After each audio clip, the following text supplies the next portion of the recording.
Rush Limbaugh is going to talk about hungry kids. And yes, it's just as bad as you think.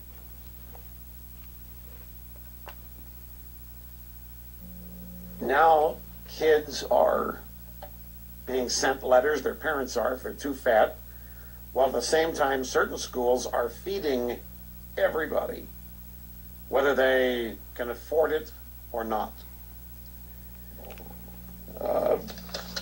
It's another measure of control, but you know what else it is?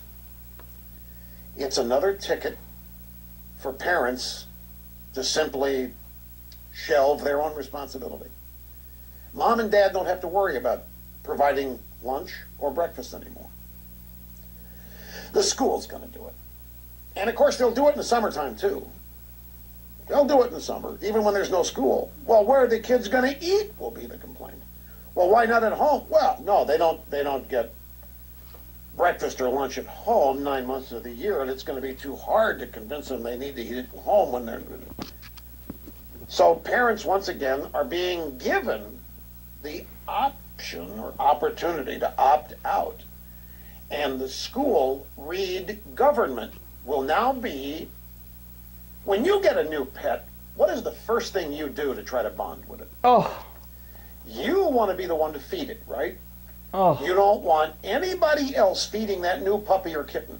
You are going to do it because you know that that puppy or kitten is going to bond with you first. And when that happens, everybody else is getting second and third dibs. That pet is always going to be yours if you're the only one who feeds it. Well, same thing here. You know, if you go to a national park, they'll tell you don't feed the animals because you'll make them dependent. They'll not be able to provide for themselves. But when it comes to human beings, they don't want them to be able to provide for themselves. He's just a grotesque human being. What do you mean you don't want them to be able to provide for themselves? They're kids. They're kids. They're children. And they're at school. What are you talking about? What do you want them to do? Go get a job or two jobs while they're working in elementary school? While they're sitting down and going to class in elementary school or middle school? What kind of a sick son of a bitch are you? And then also the point about the parents is also beyond idiotic. See, in Rush Limbaugh's mind, he actually believes that about half the country, of course the Democratic half, and all the black people and all the Hispanic people, all they do is literally sit on their couch every day, watch TV and wait for government checks in the mail. No, like this is actually how this guy views the world. Hey, Rush, you idiot. Have you ever heard the term working poor? There's over 10 million Americans working poor. They work either one job or two jobs. In some cases, 3 jobs, and they still can't make the rent and put food in their stomach. They are being productive citizens, but they don't even have a job that gives them the bare minimal level of a living wage and enough to survive. I mean, they're sort of living in a state of indentured servitude. Their job is somewhere between indentured servitude and an actual job. But Rush Limbaugh blames them, not the system, not the piss-poor, horrific pay. You blame them. And then, God forbid, their kids want to eat. If their kids want to eat, God, you fucking moochers! He's really just a sick human being. Now, this also reminded me, this isn't like the first time he said it. And you might think, well, you know what, it was an unfortunate analogy, but he did it just once. No, he did it twice in that same clip I just showed you, right? First he talked about your pet, and then he said, well, if you go to the national parks, no dancing around it, straight to the point twice. Poor people are like animals. Poor kids, poor children are like animals. But this reminds me of another time he did the exact same thing, and this one might even be worse.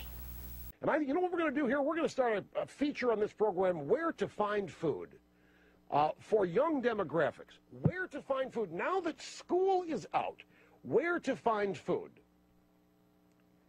We can have a daily feature on this.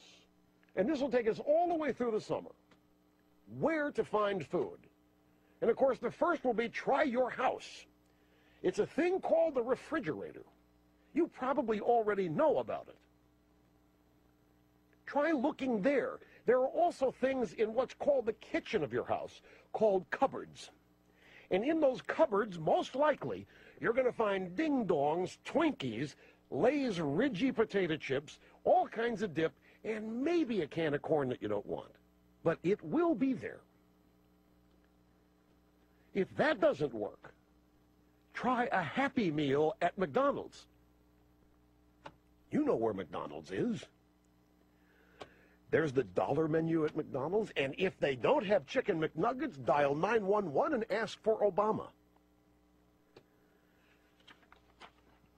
There's another place, if none of these options work,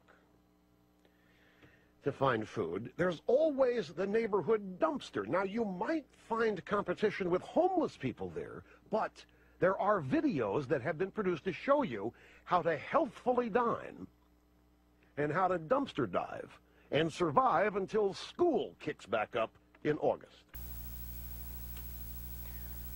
What a loathsome human being. He's telling kids to dumpster dive. He's telling kids, hey, your parents can't afford food, can't make the rent. Well, that sucks for you. Instead of having a tiny government program that does the bare minimum it can just to keep you alive so you don't starve, where it gives you like $1.50 a meal. What is it, $4 a day or some shit like that, right? No. That's too much to ask of the great Emperor Rush, who is in his mansion away from the common folk, who always just get in his way. He can't pay a 0.001% tax to make sure that people don't starve in the streets. He's too good for that. And this is the same guy who thinks he's a Christian.